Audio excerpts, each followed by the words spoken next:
A'udzu billahi minasyaitonir rajim. Bismillahirrahmanirrahim. Wa 'an ibni Umar wa 'Aisyah radhiyallahu anhum qala Rasulullah sallallahu alaihi wasallam inna bilalan yu'adzinu bil laili fakulu washrabu hatta yunadiya ibnu ummi maktum wa kana rajulan a'ma la yunadi hatta yuqala lahu asbahta asbahta muttafaqun alaih wa fi akhirih idrajun. Wa 'an ibni Umar, dan dari Abdullah bin Umar, wa Aisyah, dan dari Ummul Mukminin Sayyidah Aisyah radhiyallahu anhum, semoga Allah meridhoi mereka, amin.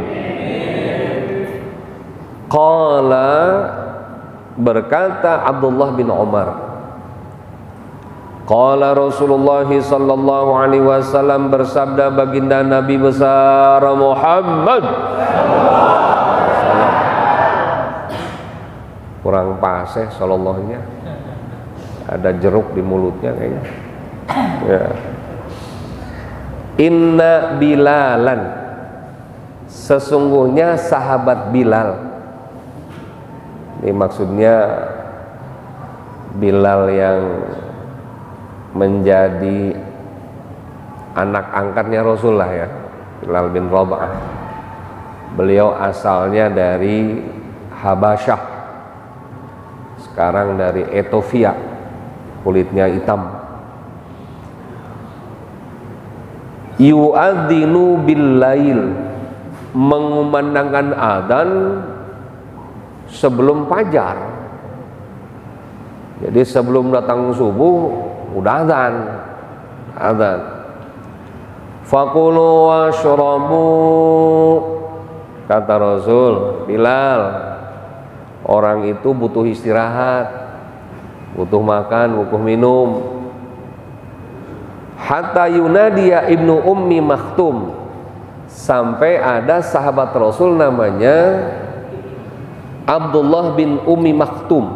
Ini Abdullah nih, beliau ini orang buta.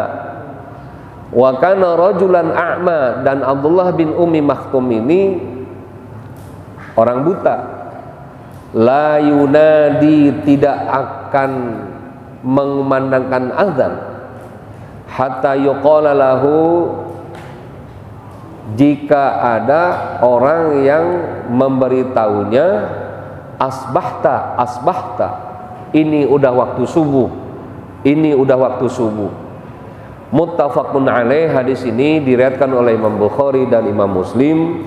Wa fi akhirih idrajun, dan pada hadis ini idraj, yaitu kalimat yang Rasulullah sampaikan. Kalimat apa? Asbahta asbahta. Jamaah sekalian, mari perhatikan hadis tadi. Ini agak model ini hadis nih. Modelnya apa? Dua yang menyampaikan hadis, laki dan perempuan. Jadi putra dari Umar bin Khattab, Abdullah bin Khattab, Abdullah bin Umar, wa Aisyah, dan Ummul Mukminin Siti Aisyah. Ini agak unik hadisnya. Jadi sandarannya yang meriwayatkan Rasulullah bersabda itu dua orang tadi. Siapa namanya? Abdullah bin Umar dan Ummul Mukminin Sayyidah Aisyah. Beliau menceritakan bahwa Rasulullah bersabda, inna Bilalan yu'adzinu bil lail. Jadi Bilal pernah azan pada sebelum datangnya waktu subuh.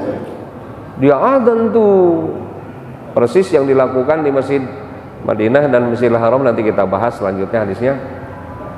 Tapi tidak menggunakan as-salatu khairu minan naum, atau as-salatu khairu fi buyutikum. Belum pernah ngedengar saya di Nur Said begitu. Iya, kecuali kalau masjid sok-sokan. Iya, bingung gua mah. Nah, itu ya. Udah kita anggap sok-sokan aja dah. Nah, kemudian fakulu washrobu. Nah, Rasul menegurnya nih. Bahasa Cengkarengnya bilang orang itu masih butuh istirahat, butuh makan, butuh minum, gitu ya. Hatta yunadiya ibnu Ummi Maktum, sampai dicontohkan ame Rasul itu Abdullah bin Ummi Maktum tidak mungkin dia mengumandangkan azan kalau tidak ada yang nyuruh waktu subuh. Padahal Abdullah bin Ummi Maktum itu adalah orang buta. Artinya azan itu ada waktunya, begitu. Jadi azan itu ada waktunya, Bilal. Jadi ini dicontohin sama Rasulullah tuh Abdullah bin Ummi Maktum, sahabat Rasul yang buta. Ini kesayangannya Rasul ini sahabat. Karena beliau pernah satu waktu Rasul kedatangan pembesar Quraisy. Lagi ngobrol asik dengan pembesar Quraisy, datang Abdullah bin Ummi Maktum pengen masuk Islam. Jadi dulu Yahudi dia, Yahudi, pengen masuk Islam, pengen bertanya tentang keislaman. Rasul agak sedikit cemberut. Ame siapa? Abdullah bin Ummi Maktum. Sementara Rasulullah melayani pembesar Quraisy, yang ini dicuekin ame Rasul. Akhirnya setelah pulang pembesar Quraisy, Rasul ditegur ame Allah dengan surat Abasa wa tawalla an ja'ahul a'ma.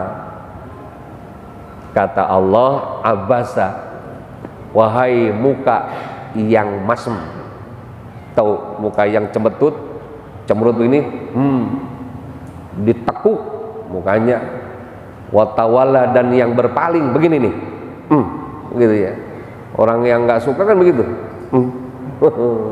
sambil bibirnya, gitu ya.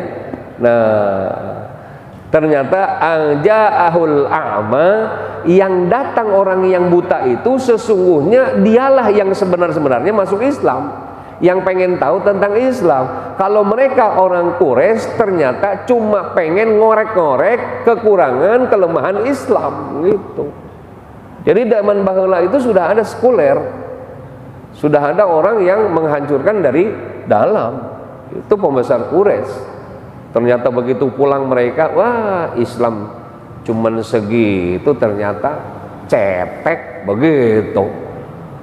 Nah, begitu Rasulullah dapat wahyu dari Allah tentang Abdullah bin Ummi Maktum, langsung Rasul mencari tuh Abdullah bin Ummi Maktum. Begitu mendapati Rasulullah, langsung sorbannya dilebarkan begini, sorbannya di apa namanya, di apa tuh ya dilebarkan begini di atas tanah. Abdullah bin Ummi Maktum disuruh duduk di atas sorban Rasul dengan Rasul berdua, sambil Rasul minta maaf sama Abdullah bin Ummi Maktum. Tuh, bahkan setiap jumpa dengan Abdullah bin Ummi Maktum, Rasul selalu marhaban bika ya abasa wa tawal. Saya mengucapkan selamat datang kepada engkau waktu saya cemberut dan berpaling darimu, saya ditegur sama Allah. Saya berterima kasih kepada engkau wahai Abdullah bin Ummi Maktum. Nah, wa kana rajulan a'ma la yunadi. Jadi Abdullah bin Ummi Maktum itu adalah seorang laki-laki yang mungkin tidak akan mengumandangkan azan. Kenapa? Yang nggak tahu waktunya kapan datang subuh. Tuh ya. Tapi di Indonesia cuman satu-satunya di dunia yang presiden nggak bisa ngelihat, cuman Indonesia. Saking hebatnya kiai. Tuh, kiai mah butanya jadi presiden, gimana melototnya gitu. Itu aja udah. Tuh. Nah, jadi kembali. Jadi bahasa kita nggak mungkin Abdullah bin Ummi Maktum itu mengumandangkan azan karena dia buta, nggak tahu kapan waktunya, kecuali kata Rasul apa? Hatta yuqala lahu, jika ada yang mengatakan kepada engkau wahai Ummi Maktum, asbahta asbahta, kamu sudah subuh, sudah datang waktu subuh, baru dia megang mic azan begitu. Nah, Bilal ditegur sama Allah sama Rasul, ya jangan azan lah, orang lagi istirahat azan gitu ya. Wa fi akhirih idrajun, dan pada akhir kalimat hadis ini idraj. Idraj itu ya kalimat langsung dari Rasulullah. Jadi kalimat asbahta, asbahtanya langsung dari Rasulullah. Itu yang pertama tuh. Jadi ini gambaran bahwa ada yang mengamalkan hadis ini, ada yang tidak mengamalkan hadis ini.